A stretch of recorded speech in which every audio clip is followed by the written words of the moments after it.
وَمَنْ أَحْسَنُ قَوْلًا مِّمَّنْ دَعَا إِلَى اللَّهِ وَعَمِلَ صَالِحًا وَقَالَ إِنَّنِي مِنَ الْمُسْلِمِينَ وَلَا تَسْتَوِي الْحَسَنَةُ وَلَا السَّيِّئَةُ ادفع بالتي هي أحسن فإذا الذي بينك وبينه عداوة كأنه ولي حميم. السلام عليكم. بسم الله الرحمن الرحيم.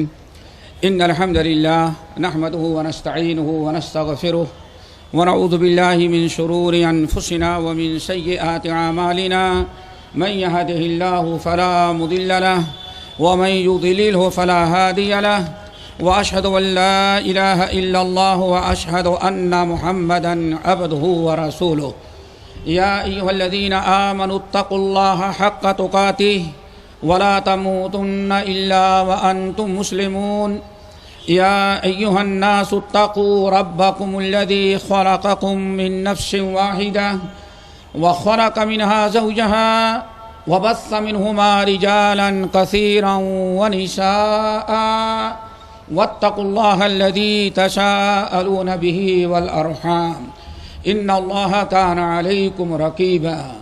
يا أيها الذين آمنوا اتقوا الله وقولوا قولا سديدا يصلح لكم أعمالكم ويغفر لكم ذنوبكم ومن يطع الله ورسوله فقد فاز فوزا عظيما.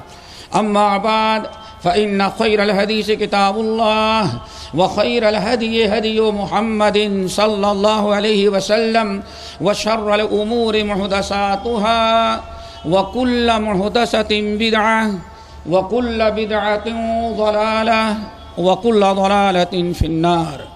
فاعوذ بالله من الشيطان الرجيم. بسم الله الرحمن الرحيم. ظهر الفساد في البر والبحر بما كسبت أيدي الناس ليذيقهم بعض الذي عملوا لعلهم يرجعون.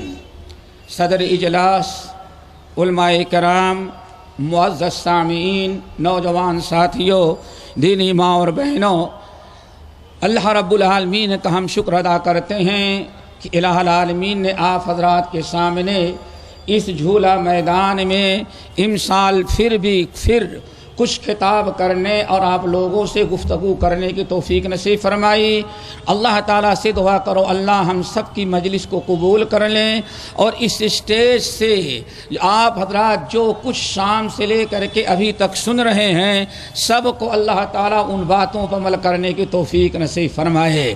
الحمدللہ میں نے اور تقریریں تو نہیں سنی، ابھی اپنے رفیق کارواں شیخ ڈاکٹر عبدالقیوم حفظہ اللہ کی تقریر توحید پر سن رہے تھے. دل تو یہی چاہ رہا تھا کہ آج وہی تقریر ہو اور وہی ختام ہو، مسک بن جائے، لیکن ہمارے اسٹیج سیکریٹری ماشاء اللہ کچھ زیادہ نشیط اور چست اور پھرت ہے. دھڑا دھڑ وہ 5 منٹ دیتے رہے. بہرحال شیخ کو مجبور ہو کر کے اپنی بات ختم کرنی پڑی. اب کل وہ کیا کہیں گے انشاءاللہ ہم سارے لوگ اس کے منتظر ہیں. دوستو، ہمیں جو ٹائم ملا ہے وہ بڑا ہی مختصر ہے، لیکن چند باتیں آپ حضرات کے سامنے رکھیں گے. جو ہمیں موضوع دیا گیا ہے، موضوع تو پوری دنیا بھر کا ہے کہ دنیا کے اندر فساد، فتنے، جھگڑے، لڑائیاں، ہر قسم کے فتنے پھیلے ہوئے ہیں. ایک مسلمان کو کیا کرنا چاہیے، مسلمان کا موقف کیا ہے اور اس کا حل کیا ہے، اس سلسلے میں ہم بڑے اختصار کے ساتھ باتیں کرتے ہیں. سب سے پہلی چیز تو دوستو یہ سمجھو کہ یہ دنیا کے اندر فساد، یہ دنگے، یہ جھگڑے اور لڑائیاں، قتل و غارت اور خون ریزیاں، یہاں تک کہ مسجد بھی نہ محفوظ رہی، اور عبادت گاہیں بھی ہماری اب محفوظ نہیں رہ گئی. ہمیں یاد ہے ابھی رمضان کے موقع پر میں نے ایک جگہ شارجہ میں اعتکاف کے احکام بیان کیے، اعتکاف کی فضیلت بیان کی، تو ایک پاکستانی نوجوان آنکھوں میں آنسو بھرے ہوئے کھڑا ہوا، کہا کہ شیخ صاحب آپ نے اعتکاف کی بڑی فضیلت بیان کی، لیکن یہ بتائیں کہ اعتکاف میں اپنی حفاظت کے لیے 2 باڈی گارڈ تنخواہ دے کر کے رکھ سکتے ہیں کہ نہیں رکھ سکتے؟ میں نے کہا اللہ کے بندے، اللہ کے گھر میں تمہیں باڈی گارڈ رکھنے کی کیا ضرورت ہے؟ کہا معاملہ وہ نہیں ہے، بڑی ضرورت ہے ہمارے ملک میں. کیوں؟ ہمارے نے ایک مکان بنا رکھا ہے، ہم نے ایک کار خرید رکھی ہے، اور ذرا یہاں سے جاتے ہیں اعتکاف بیٹھ گئے اور باڈی گارڈ نہ رہے، 2 مسلمان بالکل تیار نوجوان اگر پستول لے کر کھڑے نہ رہے تو ممکن ہے کہ کوئی آدمی آئے، 2-4 آئیں، ہم کو اعتکاف سے نکالیں اور پستول ہمارے سینے پر رکھیں، جتنا کچھ ہے سب دے دو ورنہ یہی مسجد میں مار ڈالیں گے. اللہ اکبر! یہ کتنی عبرت اور نصیحت کی چیز میرے بھائیوں کہ اللہ کا گھر بھی آج دنیا میں محفوظ نہ رہ گیا، اور کچھ بچا کھوچا تھا تو پتہ نہیں داعش، جس کو پتہ نہیں انگلش میں کیا کہتے ہیں، ISI یا ICI پتہ نہیں کیا کہتے ہیں، اس نے اور بیڑا گھر کا کر دیا. ابھی کل کی خبر سنی ہوگی، ایک بدبخت نوجوان 21 سالہ اپنی ماں کو روڈ پر آ کر کے لوگوں کے سامنے شوٹ کر دیا اور کہا کہ ہماری ماں داعش کو غلط کہتی ہے، اس میں شرکت کرنے سے ہمیں علیحدہ کرنے کا حکم دیتی ہے. میرے بھائیو، ایسے فتنے فساد کیوں پھیلے؟ قرآن پاک سورہ روم کی آیت میں نے تلاوت کی، اسی ایک آیت میں سارے مسائل اللہ نے سارے اسباب بیان کر دیے. ظہر الفساد فی البر والبحر بما کسبت ایدی الناس. لوگوں، اللہ نے تم پر کوئی زیادتی نہیں کی، اللہ نے کوئی ظلم نہیں کیا، لوگوں نے کچھ تمہارا نہیں بگاڑا. بات اصل یہ ہے، ظہر الفساد فی البر والبحر، خشکی میں، تری میں، سیٹی میں، شہروں میں، گاؤں میں، جنگلوں میں کہیں بھی امن و امان نہیں رہ گیا، ہر جگہ فساد پھیل گیا. اور فساد کیوں پھیلا؟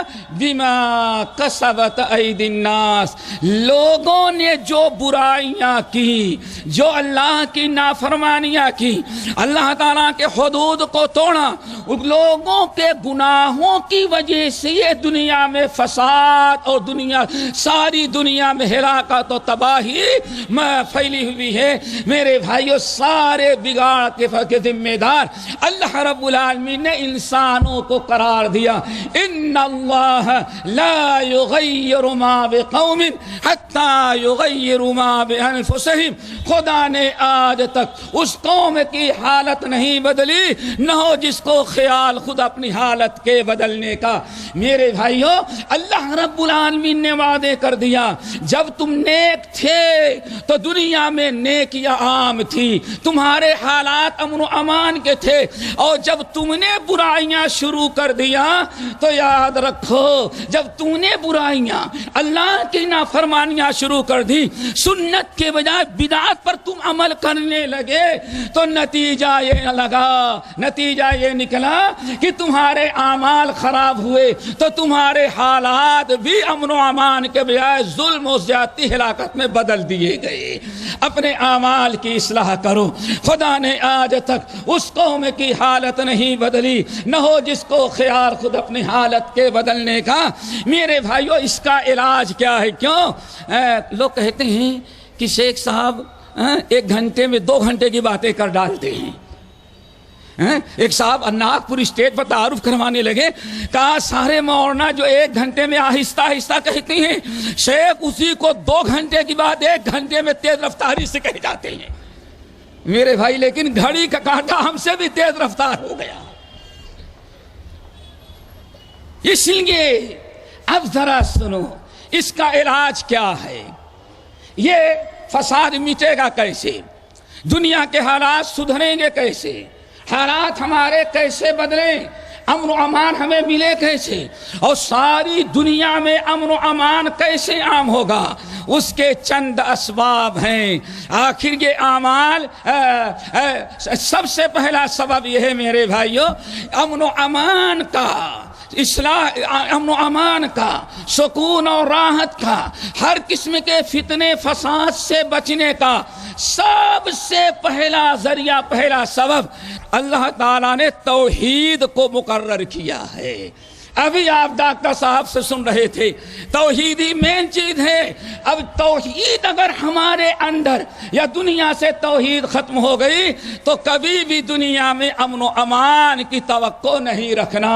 سورۃ الانعام کی آیت رب العالمین نے ارشاد فرمایا، حضرت ابراہیم علیہ السلام نے جب اپنے قوم کو توحید کی دعوت دیا تو ذرا اچھی طرح سے سننا، جب توحید کی دعوت دینی شروع کی تو قوم کے لوگوں نے اپنے بابا سے ان کو ڈرانا شروع کر دیا۔ کہا ابراہیم تم توحید کا نام لیتے ہو، ہمارے ان باباؤں کو غلط کہتے ہو اور ان سے ڈرتے نہیں، ایک ہی دل میں تمہارا ستیہ ناش کر دیں گے۔ اللہ اکبر۔ ہمیشہ جب شرک عام ہوتا ہے اور توحید والا توحید کی باتیں کرتا ہے تو لوگ اس کو بتوں سے ڈراتے ہیں، بابا سے ڈراتے ہیں اور بڑے بڑے درگاہ والوں سے ڈراتے ہیں۔ یہ پتہ چل گیا توحید کی دعوت سنت ابراہیمی ہے، اور بابا سے ڈرانا ہمیشہ سے مشرکوں کا طریقہ رہا ہے۔ اتواصوا به بل هم قوم طاغون۔ ارے کیا ہو گیا ہے؟ نوح علیہ السلام کی قوم نے نوح کو 5 ولیوں سے ڈرایا، ابراہیم علیہ السلام کی قوم نے ابراہیم کو اپنے باباؤں سے ڈرایا۔ اللہ فرماتے ہیں اس امت کے لوگ بھی ہم کو اللہ سے نہیں ڈراتے، اگر زیادہ کہو گے تو بابا زمین میں دھسا دیں گے۔ ہم کو ان سے نہیں ڈرا، اللہ سے نہیں ڈراتے ہیں نیچے والوں سے۔ اللہ نے فرمایا اتواصوا بھی، معلوم پڑتا ہے کہ ان لوگوں نے ان کو وصیت کیا تھا کہ تمہارے زمانے میں جب بھی کوئی توحید کا نام لے تو اس کو ان زمین والے باباؤں سے ڈرانا۔ اتواصوا بھی بل هم قوم طاغون۔ اللہ رب العالمین نے فرمایا یہ پرانی سنت چلی آ رہی ہے، پرانا طریقہ چلا آ رہا ہے کہ توحید والے توحید کی دعوت دیں اور شرک کرنے والے اس کو شرک سے نہیں، اللہ سے نہیں، بلکہ اب جس کو شریک کرتے ان سے ڈراتے ہیں۔ اگر ایسا کرو گے تو ایسا کر دیں گے، اور الحمدللہ آج تک ہمارا کچھ نہیں بگاڑ سکے، آج تک نہیں بگاڑ سکے، کچھ بگڑ نہیں سکتا۔ کیوں؟ وَإِن يَمْسَسْكَ اللَّهُ بِضُرٍّ فَلَا كَاشِفَ لَهُ۔ اوپر والا اگر تکلیف دے تو کائنات کی کوئی طاقت ٹال نہیں سکتی، اور اگر وہ رحمتوں کا دروازہ کھول دے فَلَا مُمْسِكَ لَهُ مِن بَعْدِهِ، تو اللہ رب العالمین کے کھول دینے کے بعد کائنات کے سارے لوگ مل کر کے رحمت کا دروازہ بند کرنا چاہیں تو اللہ نے بیان فرمایا بند نہیں کر سکتے۔ میرے بھائیو، جن کے لیے رحمت کا دروازہ خود بند ہوگا، آج اللہ اکبر، آدمی شادی کیا اور شادی کے بعد بچے نہ ہوئے، نیچے والوں نے کہا کسی نے بندش کر دی ہے، اور کمال یہ ہے کہ بندش بتانے والے کی بڑی بندش خود ہی پڑی ہوئی ہے، وہ خود ہی لاولد ہے، شادی نہ ہو کسی نے بندش کر دی ہے، پتہ چلا خود اس کی شادی آج تک نہیں ہوئی ہے۔ میرے بھائیو، یہ ڈرانا ہے، دھمکانا ہے۔ بہرحال کہہ رہا تھا کہ ابراہیم علیہ السلام کو ڈرایا۔ ابراہیم خلیل اللہ نے کہا بیوقوفو وَكَيْفَ أَخَافُ مَا أَشْرَكْتُمْ بِهِ مَا أَشْرَكْتُمْ، تم نیچے والوں کو جو اللہ تعالیٰ کے ساتھ شریک کرتے ہو میں ان سے کیسے ڈروں؟ وَلَا تَخَافُونَ أَنَّكُمْ أَشْرَكْتُمْ بِاللَّهِ، ڈرنا تو تم کو چاہیے، تم نے اللہ کے ساتھ غیر اللہ کو شریک کیا ہے۔ پھر کہا فَأَيُّ الْفَرِيقَيْنِ أَحَقُّ بِالْأَمْنِ، ہمارے اور تمہارے درمیان امن امان کا کون زیادہ مستحق ہے؟ آگے بیان فرمایا الذین آمنوا ولم یلبسوا ایمانہم بظلم، جو لوگ ایمان لائے اور ایمان لانے کے بعد انہوں نے اپنے ایمان میں شرک کو نہیں ملایا، یاد رکھو شرک کو نہیں ملایا۔ لیکن ہم لوگ ایک ایسے زمانے میں ہیں کہ اللہ کے نبی علیہ السلام نے ارشاد فرمایا، صحیح ابن حبان کی روایت، میری قوم کی ہلاکت دو چیزوں میں ہوگی، الکتاب واللبن، ایک تو دودھ کی وجہ سے اور دوسرے جو ہے کتاب کی وجہ سے۔ صحابہ نے کہا یا رسول اللہ یہ کتاب تو ہدایت کی کتاب ہے، اس کو یہ گمراہ کیسے ہو، امت گمراہ کیسے ہوگی، لوگوں کی گمراہی کا سبب قرآن کیسے بنے گا؟ آپ نے ارشاد فرمایا قرآن تو یہی ہوگا لیکن یتأولونہ علی غیر ما انزل اللہ، کتاب پڑھے گا، آیت پڑھے گا، حوالہ بھی دے گا، آیت نمبر بھی بتائے گا، سورہ نمبر بھی بتائے گا، اور آپ کا وہ بامبے کا پرانا مشہور خطیب جو دنیا سے چلا گیا وہ تو سطر بھی بتاتا تھا، کتاب کا وزن بھی بتاتا تھا۔ ہاں در مختار 5 جلد 3.5 کلو وزن، فتاوی عالمگیریاں، یہ وزن بتاتے بتاتے آخر میں خود بے وزن ہو گیا، وہ کوئی وزن ہی اس کا باقی نہیں رہے گا دنیا کے اندر۔ سمجھ گئے ہوں گے بہت سارے لوگ جو پرانے بامبے والے ہیں، نئے لوگوں کو پتہ نہیں ہوگا ہم نے کس کی طرف اشارہ کیا، حدیث نمبر، جلد نمبر، سطر نمبر، اور آخر میں کہتا تھا اس کا وزن 5 کلو ہے۔ سب کچھ بتائے گا، وزن بھی، سورہ نمبر بھی، آیت نمبر بھی، لیکن اللہ کے رسول نے ارشاد فرمایا وَيَتَأَوَّلُونَهُ عَلَى غَيْرِ مَا أَنزَلَ اللَّهُ، جب لوگوں کو معنی بتائے گا تو جس کام کے لیے اللہ نے نازل کیا آیت کو، اس معنی کو نہیں، اپنے بدعت کو ثابت کرنے کے لیے نیا معنی بتائے گا۔ جیسے ہمارے پڑوسی ملک میں ایک شیخ الاسلام پیدا ہوا تھا، شیخ الاسلام، جس نے ساری زندگی میں کسی ایک زندے کو کلمہ نہ پڑھایا، مردے کو کلمہ پڑھاتا تھا۔ اللہ اکبر۔ اس نے کہا شرک ناجائز ہے، ہم شرک نہیں کرتے، ہم اشتراک کرتے ہیں۔ دیکھا آپ نے منطق، شرک ناجائز اور اشتراک جو ہے ثواب کا کام۔ کیا مطلب ہے؟ یہ سارے علماء بیٹھے ہوئے ہیں، اگر تھوڑی سے کھوپڑی میں دماغ ہوتا تو سوچتا کہ شرک سے بدترین تو کیا ہے؟ اشتراک۔ کیوں؟ شرک تو کبھی انسان جہالت اور نادانستہ طور پر کرتا ہے، اور شراکت پارٹنر بنتا ہے تو خوب ریسرچ کر لینے کے بعد بنتا ہے۔ شرک اور اشتراک، اس کو اتنی عقل نہیں ہے کہ شرک اور اشتراک، شرک سے بڑا جرم اشتراک ہے۔ میرے بھائیو، سارے شرک کو ثابت کرنے کے لیے 2 قسمیں کہا، شرک حرام اور اشتراک حلال، شرک ناجائز اور اشتراک جو ہے وہ مستحب عمل ہے۔ کیوں؟ وہاں تک پہنچنے کے لیے ایک بادشاہ تک نہیں پہنچ سکتے جب تک نیچے والوں کو نہ پکڑیں، تو اوپر والے تک کیسے پہنچیں گے جب تک نیچے والوں کو نہ پکڑ لیں؟ کہا یہ اشتراک ہے۔ آؤ ہم آپ کے سامنے ایک آیت رکھتے ہیں، سورۃ اللہ اکبر، رب العالمین نے ارشاد فرمایا، یہ سورہ انبیاء کی آیت، ذرا اچھی طرح سے یاد رکھنا۔ ام اتخذوا آلہۃ من الارض، اللہ اکبر۔ فساد، توحید اگر ہے، توحید دنیا میں آ جائے، لوگ توحید قبول کر لیں، اللہ کی قسم پورا امن و امان دنیا میں آ جائے۔ کیوں؟ اللہ نے ارشاد فرمایا اولئک لہم الامر، جو شرک سے اپنے ایمان کو بچانا انہی کے لیے امن و امان ہے، اور وہی اصل میں ہدایت پر ہیں۔ شرک کرنے والا جب تک دنیا میں شرک ہے، کبھی میرے دوستوں امن و امان کی توقع نہ کرنا۔ رب العالمین کا فرمان ام اتخذوا آلہۃ من الارض، مشکل کشا تو ہے، حاجت روا وہ ہے، سارا لینے دینے والا وہ ہے، لیکن اس کے باوجود ام اتخذوا آلہۃ من الارض، یہ زمین والوں کو بھی انہوں نے الہ بنا رکھا ہے۔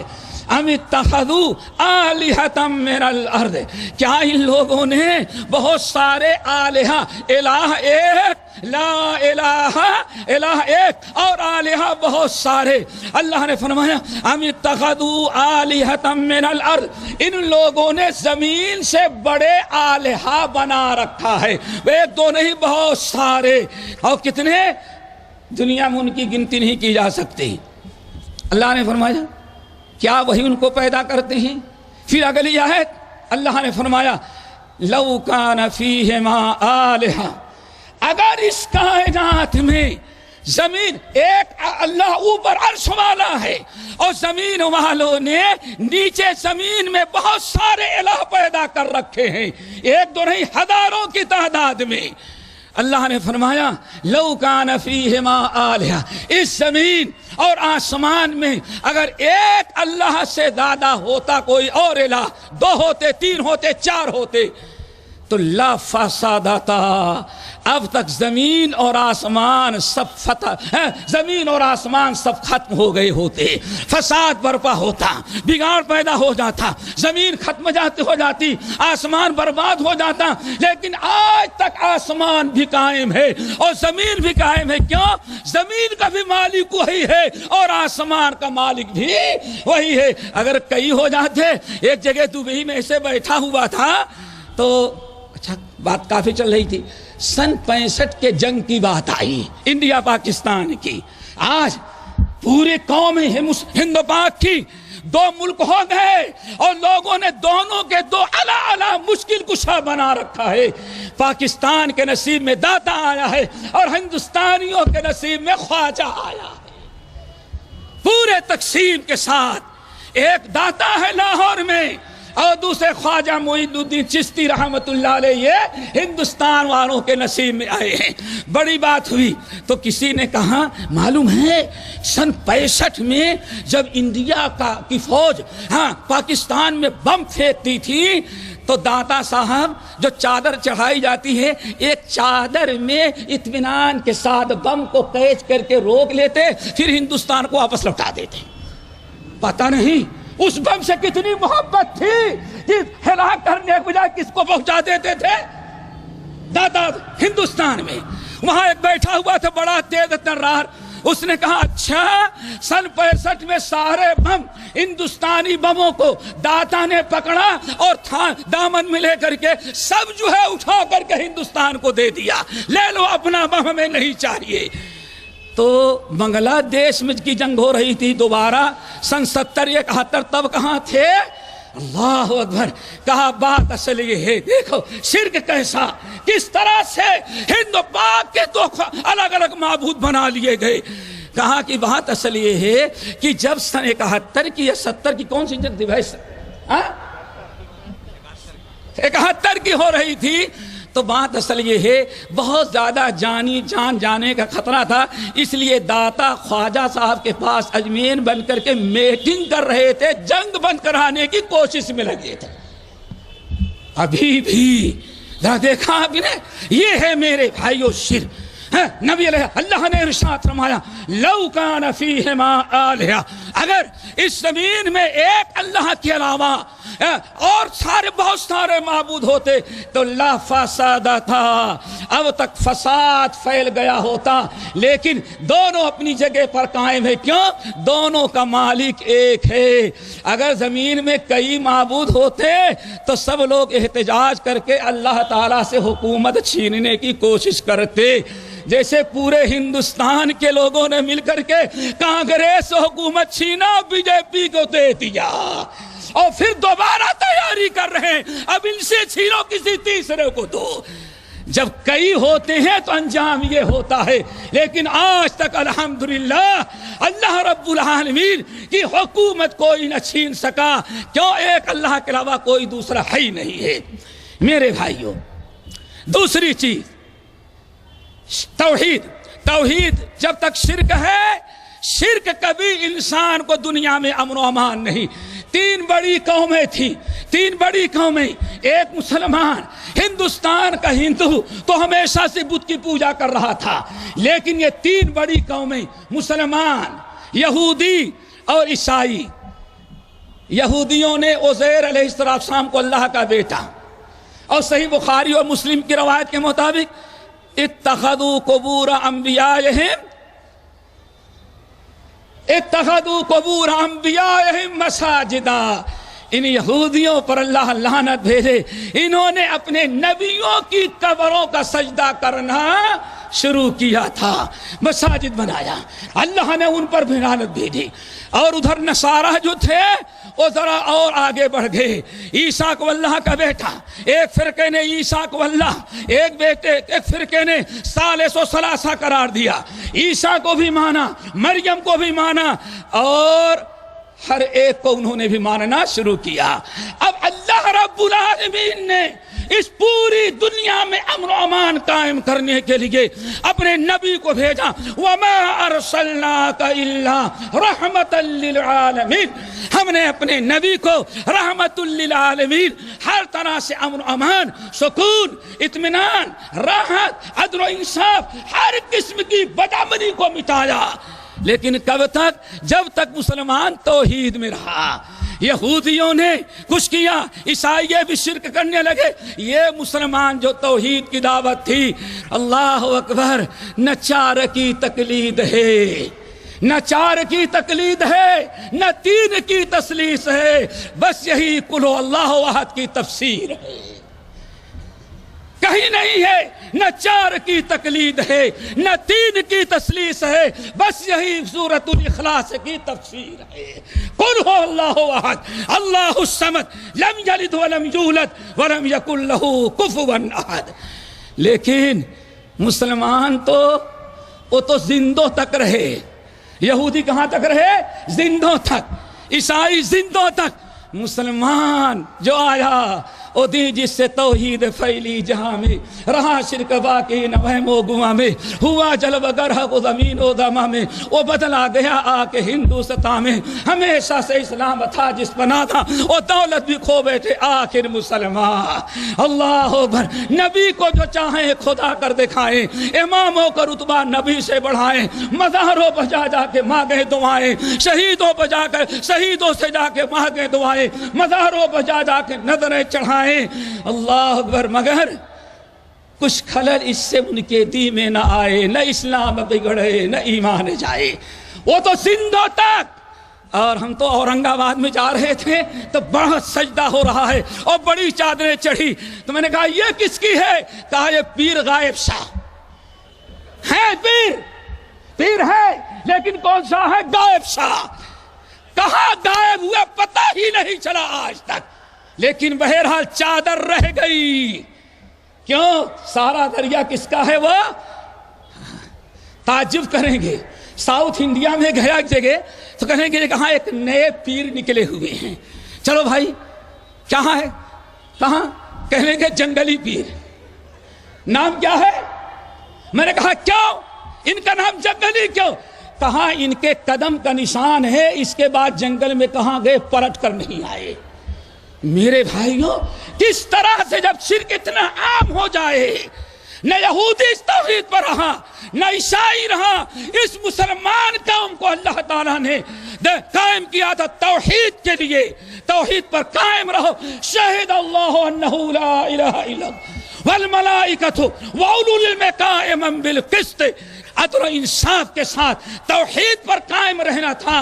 لیکن یہ مسلمان بھی توحید پر قائم نہ رہا، توحید پر قائم نہیں، اور جو توحید کی دعوت دے ان کو وہابی کہہ دیا گیا۔ اتنا بدنام اور اتنا وہابیت کو بدنام کرو کہ لوگ شیر اور چیتے سے تو نہ ڈریں لیکن وہابی سے ڈریں۔ ابھی ایک بنگلہ دیشی درس میں آتے آتے اہل حدیث ہو گیا، اللہ نے اس کو ہدایت دی، تو اس بنگلہ دیش میں اس کی ماں کو کسی نے ٹیلی فون کر دیا، ماما یاد رکھو بیڑا کر کو کیا ہوا؟ ارے تیرا بیٹا اکلوتا وہابی ہو گیا۔ اب کہتی تھا نقشہ بھیجو، کتنی سینگ اس کی ہے، کتنی پوچھ اس کی ہے، آخر وہابی بن گیا تو ہے کیا وہ؟